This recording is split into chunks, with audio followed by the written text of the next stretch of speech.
Jehová es mi pastor, nada me faltará. En lugares de delicados pastos me hará descansar, junto a aguas de reposo me pastoreará.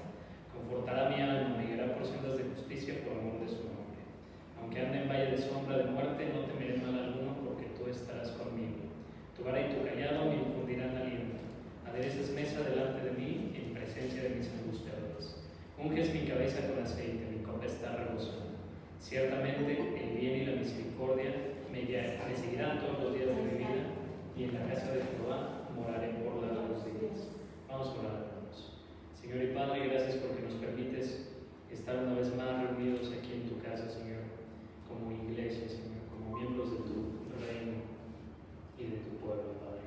Gracias porque nos amas, porque nos permites vivir esta experiencia de fe, Señor, y te pido que tú guíes este culto, Señor, que la enseñanza, que guíes al pastor para darnos esta enseñanza y que podamos expresar nuestras peticiones y gratitud, Señor.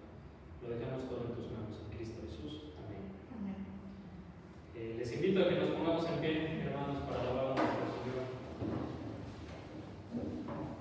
¿Quiere cantar, mi hermano? Sí, adelante. La que les dije, ya están en el teléfono.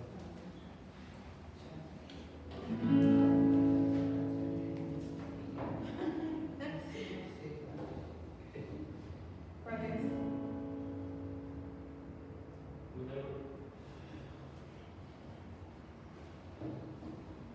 ¿De la iglesia?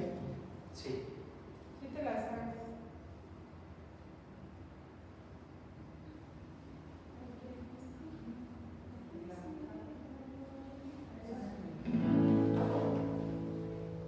Cantemos, hermanos, esa Ajá.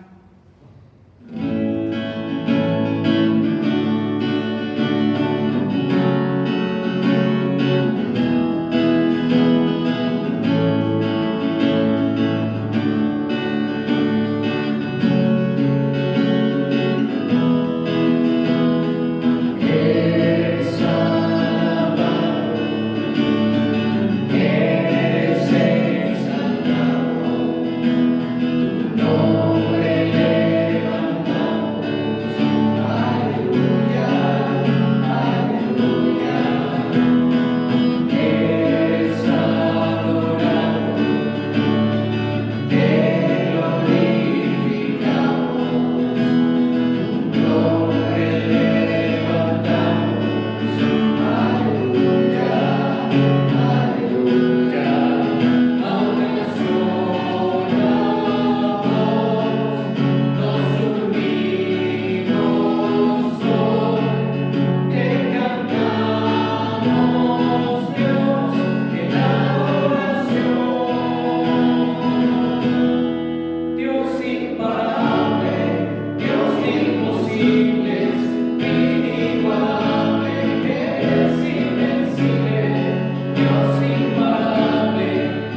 inigualable, eres invencible, no tengo temor, en mi corazón tú tienes el control. No tengo temor, en mi corazón tú tienes el control. No me falta nada si te tengo a ti. No me falta nada si te tengo a ti. Gloria al Señor. Podemos tomar nuestros lugares. Buenas noches, mis queridos hermanos. ¿Les ha gustado lo que hemos estudiado del libro de Santiago? Es un libro que a veces se lee poco, se predica poco y se estudia poco, pero es muy, muy lindo, muy hermoso y de verdad lleno de verdades eternas y divinas, ¿verdad? La semana pasada vimos del versículo 14 al 17 del capítulo 2. Ahora vamos a ver dos versículos chiquitos que van a también prepararnos a lo que viene, ¿no?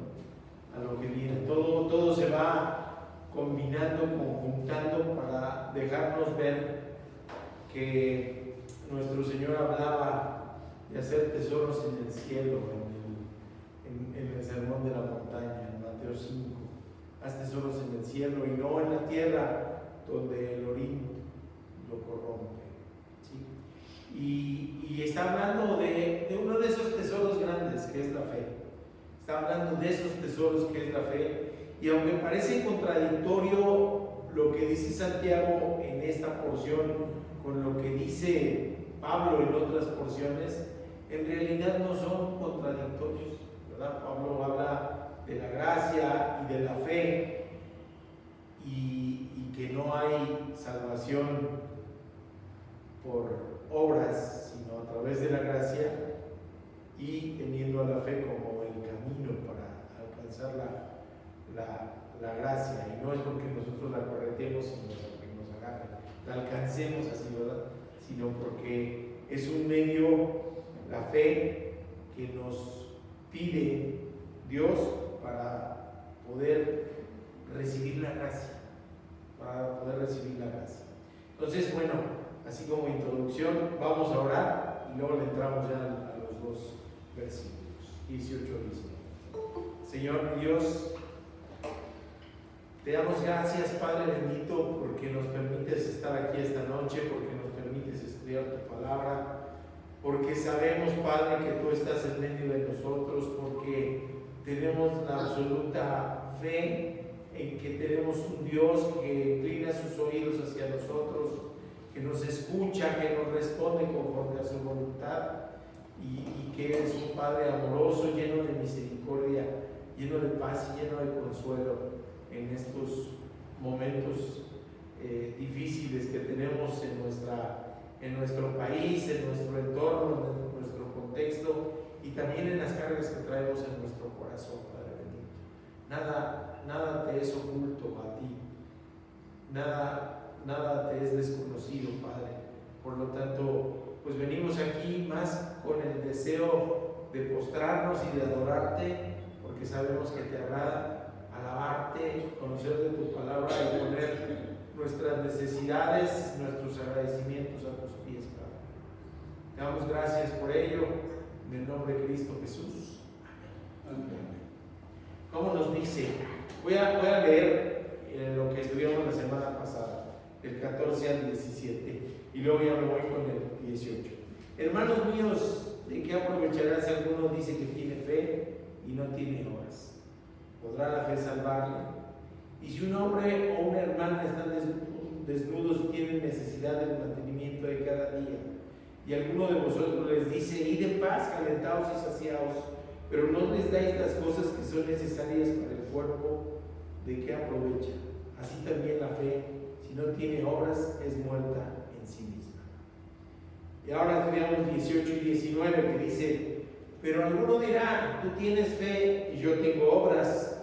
Muéstrame tu fe sin tus obras y yo te mostraré mi fe por mis obras. ¿Tú crees que Dios es uno? Bien haces. También los demonios creen y tiemblan. Así que vamos primero con el versículo 18. ¿Cómo podemos medir la fe? ¿Cómo se puede medir el amor? ¿Cómo se puede medir la fe? Hay gente que dice, oh, tiene una fe enorme, es un hermano virtuoso que tiene una fe enorme, grandota, no, yo quisiera tener la fe como ese hermano o esa hermana, si lo has escuchado. ¿Cómo podemos medir la fe? También dice la palabra, si tuvieses una fe del tamaño de un grano de mostaza, podrías mover montañas.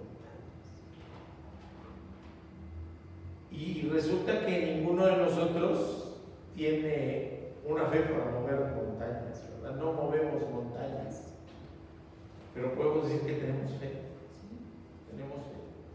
¿Por qué no movemos montañas? Porque la misma fe en una doctrina sana, el que mueve montañas es Dios y no a petición nuestra. Es algo que en algunos ambientes evangélicos está como una herejía. Arrebátale las bendiciones a Dios, muévenle la mano, es una herejía. Dios es soberano, no podemos arrebatarle nada ni moverle nada. Dios movería montañas si fuese su voluntad, pero no las va a mover si fuese la nuestra, por mucho que la pidamos con fe. ¿Sí? Es solamente si fuese su voluntad que esa montaña se moviera, la mueve compensarlo solamente.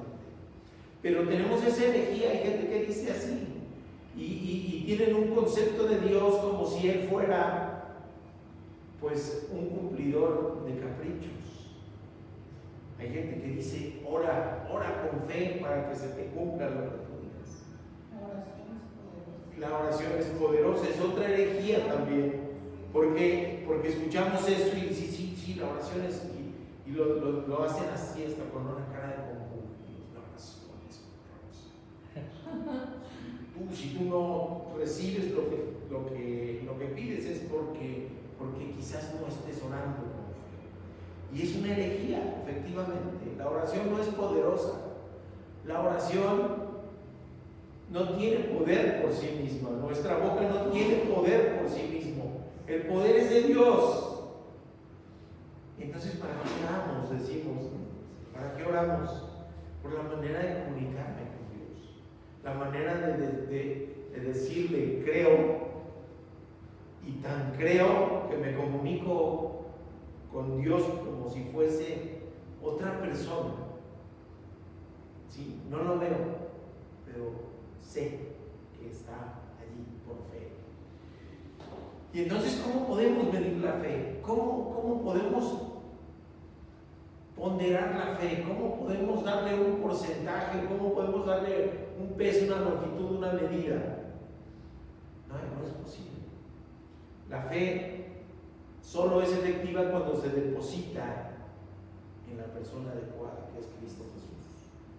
Si tenemos confianza o cualquier otra cosa en otra cosa, no es fe. Eso no es fe. Pero si decimos que amamos a Cristo Jesús y depositamos nuestra fe en Él, de todas maneras, ¿cómo podemos medir la fe? Y se queda uno, pues está bien difícil, ¿no? ¿Cómo es la fe? No tiene peso, no tiene longitud, no tiene altura, no tiene anchura. Y entonces, ¿cómo se mide la fe? Y aquí lo que está haciendo el apóstol Santiago es contrastar dos cosas. Es un método de enseñanza. Te voy a enseñar lo que es diciéndote lo que no es. ¿Sí me explico? Entonces podemos decir, oye, ¿cómo era un carruaje antiguo? Aquellos tirados por mulas.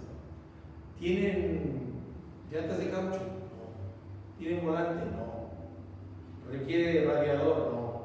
¿Tiene escape? No. Entonces, ¿cómo es? Bueno, ya quité todo eso, ahora les te voy a decir cómo es. Si el carruaje antiguo eran llantas de madera, llevaba un asiento para que le jalaran las riendas al caballo y le dieran dirección, etcétera, etcétera, ¿no? Entonces, él está diciendo, fíjense cómo dice el 18, alguno dirá, ok, vamos a contrastarlo. Ese alguno dirá es, bueno, vamos a ver qué dices tú y qué digo yo. Tú tienes fe, pero yo tengo obras, dice. Ok, entonces muéstrame tu fe sin tus obras. Ándale, ahí está el meollo del asunto. Muéstrame tu fe sin tus obras. Si tienes fe, se tiene que manifestar a través de las obras. Si tú crees en nuestro Señor Jesucristo, se tiene que manifestar a través de obras. Yo no puedo pensar que alguien diga que deposita su fe completa en nuestro Señor Jesucristo y tiene una imagen del Buda gordito ahí, en su negocio. Sí, en su negocio. O que tiene imágenes de otras cosas. O que tiene el canasto con monedas. O que tiene las pulseras de San Benito. O sea, me está diciendo Los cuarzos. los cuarzos, sí. Me está diciendo, pues a lo mejor tiene fe, pero no en Jesucristo. No tiene fe en Jesucristo. Me tiene que mostrar su fe con las obras. Es la manera de poder ponderar la fe. De manera de decir, oye, has sido misericordioso. Has entregado amor. Has proclamado el Evangelio. ¿Has dado un testimonio de transformación en tu vida? Eres otro al que eras antes de conocer a Jesucristo. Antes eras borracho y golpeador. ¿Ahora qué? No, ya no maltratas a la esposa. Ya no gritas. Ya no mientes. Ya tus pesos en tu báscula de tu negocio dan kilos de a kilo. Sí. Has dado pan al necesitado. Has dado palabra al dolido. Has dado consuelo al que tiene su corazón con dolor. Es una manera en que se muestra la fe. Es una manera en que se muestra la fe. Por eso dice, muéstrame tu fe sin tus obras. Si no has hecho nada, dudo mucho que realmente tengas fe. Eso es lo que le está diciendo. Muéstrame tu fe sin tus obras. La fe, nos dice el versículo 17, si no tiene obras, es muerta en sí misma. Así que lo que le está diciendo es, oye, quiero una fe en acción, quiero una fe que se note, quiero una fe que se vea, quiero una fe que sea un testimonio de lo que Dios ha hecho en tu corazón. ¿Vas a ser salvo por las obras? No, es que ya fuiste salvo y por eso haces obras. No sé si me explico. Primero es la salvación y después las obras.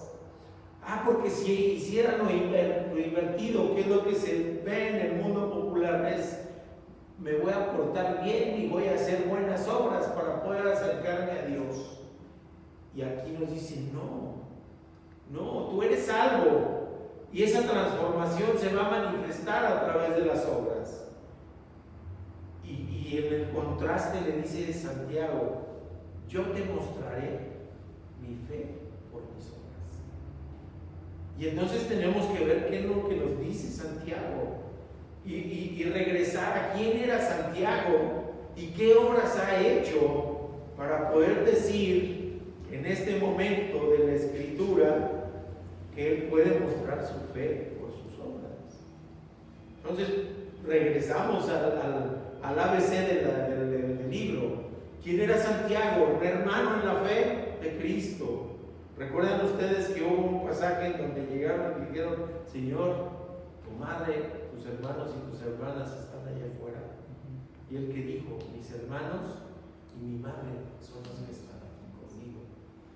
Porque no creían, porque no les era posible pensar que el primogénito, lo voy a decir así entre comillas, de María y de José, por eso el entrecomillado, pero era el hermano mayor, aquel con el que habían crecido, aquel que había tomado la batuta de la manutención de su casa como carpintero de obra, aquel que no había manifestado su poder y su identidad, después la mostró a plenitud. Después se transformó Santiago de ser el hermano en la carne a ser el hermano en la fe y a convertirse en uno de los pilares de la iglesia primitiva, a ser perseguido, a entregar su vida, no por el hermano en la carne, sino por el Mesías, absolutamente convencido de que era el Hijo de Dios, el ungido. Y aguantando la persecución, Pablo salió, Pedro salió, Santiago se quedó en Jerusalén. Ahí cuando había persecución, ahí donde había hostigamiento, ahí donde había riesgo severo de morir, Santiago se quedó como uno de los 3 pilares de la iglesia primitiva. Juan, Pedro y Santiago. Y Pablo como el apóstol de los gentiles, pero afuera. Estaba arriesgando su vida por la iglesia primitiva. Estaba arriesgando su vida por el evangelio. Estaba arriesgando su vida por mostrar su fe con otros. Entonces, ¿qué podemos decirle? Sí está mostrando su fe con obras. Sí está mostrando tu fe con obras. Así que, y después dice una cosa que es interesantísima, ¿no? ¿Tú crees que Dios es uno? O sea, tu fe te dice que Dios es uno, pues bien haces, ¿no? Bien haces. Aquí nos dice el Padre, el Espíritu Santo y Jesús, uno son. ¿Se acuerdan del Shema? Aquel saludo. Dios es uno. Dice, bien haces, o sea, bien haces. También los demonios creen y tiemblan. Y aquí nos remontamos, por ejemplo, al pasaje de los Gadarenos. ¿Sí se acuerdan?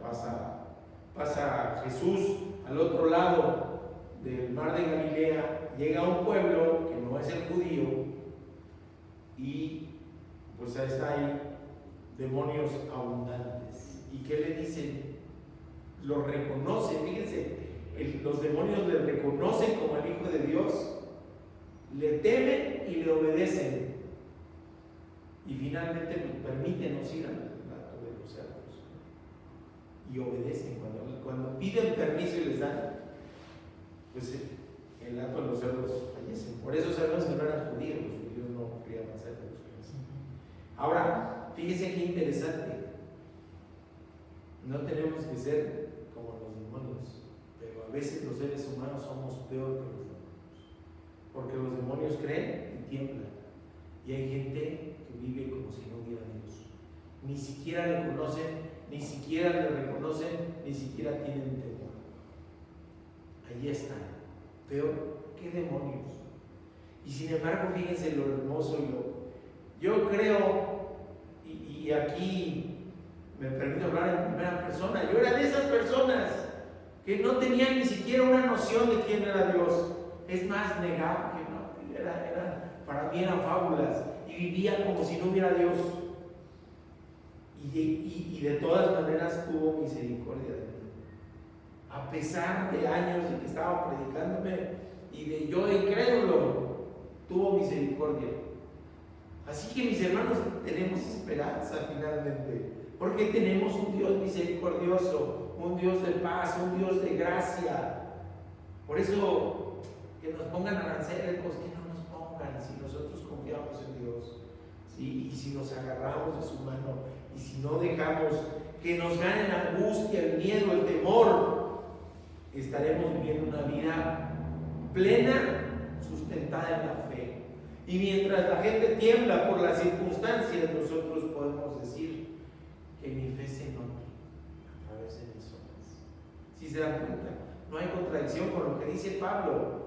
Realmente lo que nos está diciendo Santiago: quiero una fe en acción, quiero una fe que se note, quiero una fe que tenga obras. Y son cosas que a veces uno dice, bueno, ¿qué puedo hacer?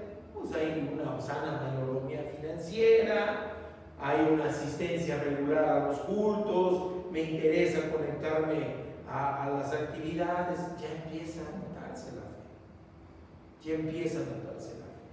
Después el Señor nos llevará quizás a retos más grandes y la manera en que respondamos será una manera en que podamos medir nuestra fe.